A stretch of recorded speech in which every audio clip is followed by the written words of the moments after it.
नमस्कार दोस्तों, मैं एहसन सर आज आप लोगों के बीच क्लास 10th के मैथिली का जो दूसरा चैप्टर है राष्ट्रभाषा ओ मातृभाषा, उसका ऑब्जेक्टिव लेकर के आए हैं। तो चलिए बिना देरी किए ही बात करते हैं इस पे। तो अब मैथिली में बात करते हैं। मैथिली मिथिला में लोकक भाषा अछि। कहै छै मैथिली जे छै मिथिला में लोकक भाषा अछि। तऽ कोन भाषा छलै? तऽ मातृभाषा अछि। कोन भाषा अछि? मातृभाषा अछि। अगला देख लियौ की कहि रहल छै जे मैथिली साहित्य परिषद स्थापना कहिया भेल। मैथिली साहित्य परिषद के जे छै स्थापना कहिया भेलै रहै?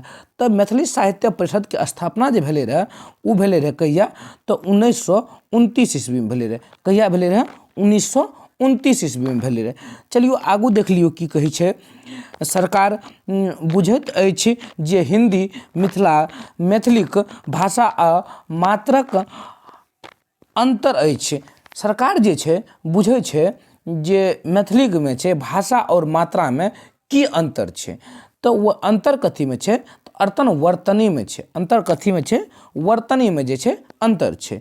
अगला कहि रहल छै देखियौ, कहि रहल छै राष्ट्रभाषा ओ मातृभाषाक लेखक छथि। तऽ राष्ट्रभाषा ओ मातृभाषा के जे लेखक छथि तऽ राष्ट्रभाषा ओ मातृभाषा के लेखक भोलालाल दास छै। अगला देख लियौ, कहै छै भोलालाल दासक जन्म कहिया भेलनि? भोलालाल दास के जन्म जे छै कहिया भेलै रहै? भोलालाल दास के जन्म जे छै 1897 ईस्वी में भेलै रहै। कहिया भेलै रहै? 1897 ईस्वी में भेलै रहै। अगला देख लियौ की कहै छै, भोलालाल दास कोन पत्रिकाक संपादक छलाह? भोलालाल दास जे रहे कोन पत्रिका के संपादन केलकै रहे? तऽ भोलालाल दास भारतीय पत्रिका की केलकै रहे? संपादक केलकै रहे। आगू देखियौ की कहै छै, मलयालम कोन राज्यक मातृभाषा थिक? तऽ मलयालम जे छै कोन राज्य के मातृभाषा छियै? तऽ मलयालम जे छै केरल के मातृभाषा छियै। आगू देख लियौ की कहि रहल छै, अनेकता में एकता कोन देश में अछि? अनेकता में एकता जे छै वो भारतीय देश में अछि। कोन देश में छै? भारत देश में ही छै। तऽ आगू देखियौ की कहि रहल छै, लिंग्विस्टिक सर्वे ऑफ इंडियाक लेखक के छथि? तो एकर लेखक जे छै एकर लेखक अहाँके के भए गेलै देख लियौ, डॉक्टर ग्रियर्सन। Doctor Grierson. आगू देख लियौ की कहै छै, राष्ट्रभाषा ओ मातृभाषा शीर्षक साहित्य विद्याक अंतर्गत आबैत या तऽ आबैत हेतै, तऽ की हेतै? आबैत या आबै छै। तऽ कथी में आबै छै? तो यह जे छै निबंध में आबै छै। ई कथी में आबि रहल छै? तऽ निबंध में आबि रहल छै। कथी में आबि रहल छै? निबंध में आबि रहल छै। चलू आगू देखै छियै, भारत स्वतंत्र भेल। भारत जे छै कहिया स्वतंत्र भेलै रहै? तऽ भारत जे स्वतंत्र भेलै रहै 1947 ईस्वी के भेलै रहै। कहिया भेलै रहै? 1947 ईस्वी के। ऑप्शन नंबर कते हेतै? ऑप्शन नंबर बी हेतै। आगू देखियौ की कहि रहल छै, आगू कहै छै डॉक्टर जयकांत मिश्र पीएचडी क उपाधि भेटल रहनि। डॉक्टर जयकांत मिश्र के जे छै पीएचडी के उपाधि कथी पर मिलले रहे? तऽ ए हिस्ट्री ऑफ मैथिली लिटरेचर पर। कथी पर मिलले रहे?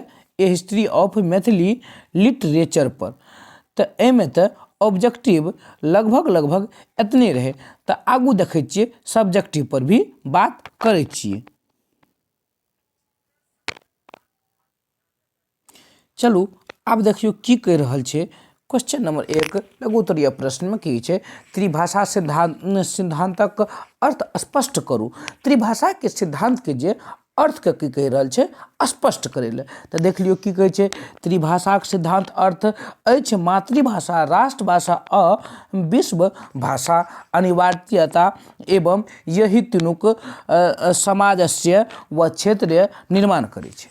आब देख लियौ त्रिभाषाक सिद्धांतके अर्थ भेलै एगो तऽ अहाँके भए गेलै मातृभाषा, एगो भए गेलै राष्ट्रभाषा, एगो भए गेलै विश्व भाषा। अहाँ सब जते जन्म लै छियै या हमसब जे जन्म लेलियै या मिथिलामे जन्म लेलियै तऽ हमरा सबके जे हेतै मातृभाषा की भए जेतै, मिथिला भाषा भए जेतै मातृमे।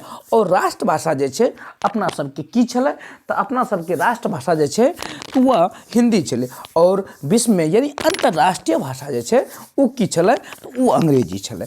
तऽ तीनों भाषाके सिद्धांत इएह छै, यही से समाज की होइ छै निर्माण होइ छै और समाज आगू बढ़ै छै, आपसमे बातचीत हमसब करै छियै। कहै छै प्रत्येक राज्य अपना अपना मातृभाषामे अपन अपन खास सरकारी काज व शिक्षाके विकास करो। कहै छै प्रत्येक राज्यके छै अपन अपन, जते भी राज्य छै सबके कहै छै अपन अपन मातृभाषामे अपन अपन काज भी करै लए, अपना अपना राज्यमे वही भाषासँ शिक्षाके भी विकास करैमे। प्रपंच समस्त राष्ट्रक काज व विभिन्न राज्यक पारस्परिक काज एक राष्ट्रीय भाषा हिंदीके द्वारा होय। कहै छै जे सभी राज्यके काज या एगो राष्ट्रके सभी राज्यके काज जे छै, जते भी राज्य छै सबके काज अगर करबाक छै तऽ ओ कथी पर हेतै, ओ कथी पर एगो राष्ट्रीय भाषा पर जे की छलै तऽ वह हिंदी छलै। आगू देखियौ की कहि रहल छै, आगू देखियौ की कहि रहल छै इएहमे,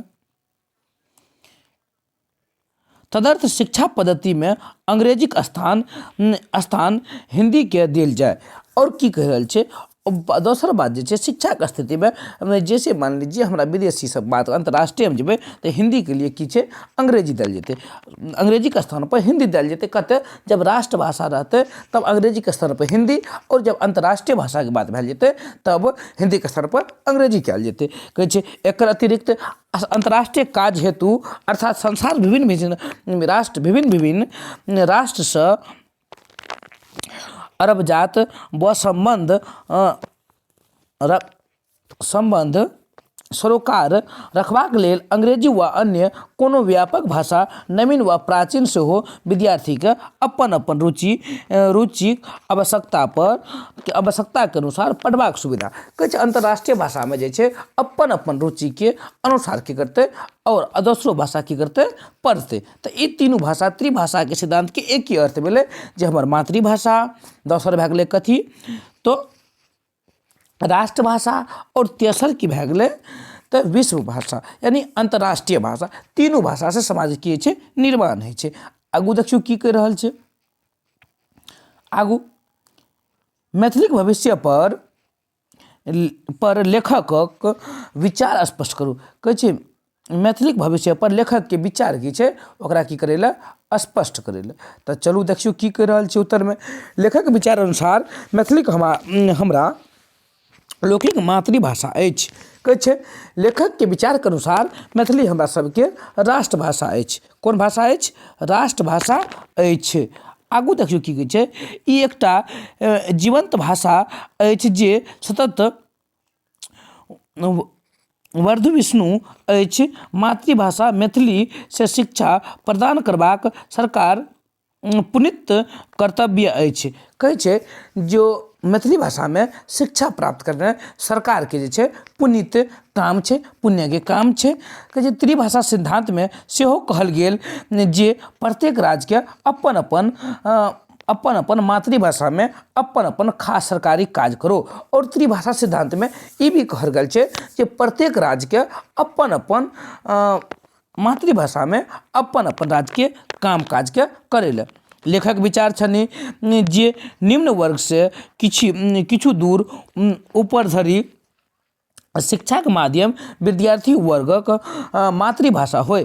देखियौ लेखकके विचार छै निम्न वर्ग से कुछ दूर तक कनि यानी प्राइमरी स्कूल तक जे छै ने अहाँके कमसँ कम जे छै ने की भाषामे अपना मातृभाषामे करबाक चाही।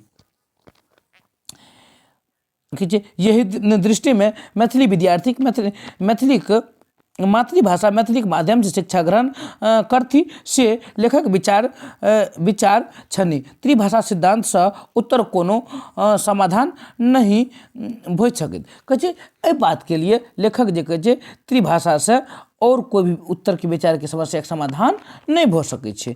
आगू देखियौ की कहि रहल छै। इंग्लैंडक मातृभाषा की अछि तऽ इंग्लैंडक जे मातृभाषा छै वह की छै। इंग्लैंडक मातृभाषा अंग्रेजी अछि। की छियै अंग्रेजी। इंग्लैंड के मातृभाषा की छै तऽ अंग्रेजी अछि। अगला कहि रहल छै देखियौ फ्रांसक मातृभाषा की अछि। फ्रांसक मातृभाषा जे छै फ्रांसक मातृभाषा फ्रेंच अछि। की छियै फ्रेंच छियै। फ्रांसक मातृभाषा की छै फ्रेंच। फ्रेंच। आगू देखियौ की छै जर्मनीक मातृभाषा की अछि। जर्मनीक जे मातृभाषा छै वह की छै जर्मन अछि। की छै जर्मन अछि। अहाँ सब पूछते जर्मनीक मातृभाषा की अछि तऽ की कहबै जर्मन कहबै। कहै छै अंग्रेजक भारत राजभाषा कोन भाषा के बनवेली। अंग्रेजक जे छै भारत के राजभाषा कोन के बनेलकै रहे। अंग्रेज जे छै भारत के राजभाषा अंग्रेजी के बनेलक रहे। आगू देखियौ अंग्रेजक भारतक शिक्षा माध्यम की रखली।